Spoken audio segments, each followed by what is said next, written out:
नोटा मोजून तुम्ही सांगू शकता की हे पैसे कशाचे असतील आणि मी कशाचे काढले असतील. तर माझं काम उरकलं होतं आणि मला त्याच्यातून थोडासा किराणा खरेदी करायसाठी आणि मग मी निघाले ते उरकून. आणि त्याआधी मी गेले होते ATMमध्ये, तर मला ATMमधून पैसे काढायचे होते. तर तुम्ही अंदाज लावू शकला असेल की हे पैसे नक्की आहेत कायचे. तर हे देवाभाऊची कृपा आहे, जी आपल्या महिलांवर झालेली आहे ती कृपा आहे. नंतर मी गेले DMartमध्ये आणि सगळ्यात मला आवडतं काम ही ट्रॉली, जी मला इकडून तिकडं पळवायला खूप आवडते. आणि नंतर मी थोडंसं इकडं तिकडं बघत थोडासा व्हिडिओ काढला, कारण मला अजून सवय नाही पब्लिकमध्ये व्हिडिओ काढायची. नंतर मला किराणा घेऊन आल्यानंतर खूप अशी भूक लागली होती. भूक लागल्यामुळं मॅगी करावं आणि पटकन खावं, कारण मला भूक इतकी लागली की माझं थोडंसं पोट दुखायला सुरुवात होते. म्हणून मी म्हटलं पटकन मॅगी खावं.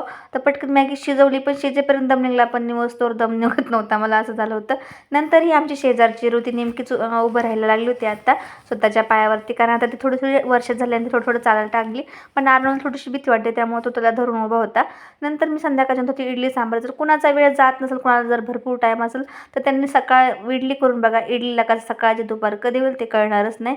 म्हणून शक्यतो मी रात्रीच्या जेवणात इडली करते, कारण मला सकाळचं उरकतच नाही कधी कधी. आणि मग मुलांना जर डब्यांना द्यायची असेल तरच माझी इडली सकाळची असते. आणि मस्तपैकी असं आम्ही तिघंजण जेवत होतो, कारण ते आमची घरी आले नव्हते अजून. त्यामुळे आमचं तिघांचंच आज राज्य होतं सध्या. त्यामुळे आणि बोलण्याच्या आणि जेवणाच्या नात्यात कधी दूध उतू गेलं ते कळलंच नाही. आता हे सगळं साफ करावं लागणार. तर थोडंसं जरी लक्ष इकडं तिकडं झालं तरी हे दूध उतू जातं, आणि मी तर खूप लांब होते त्यामुळे दूध उतू गेलं होतं. तर भेटू पुन्हा, तोपर्यंत बाय बाय.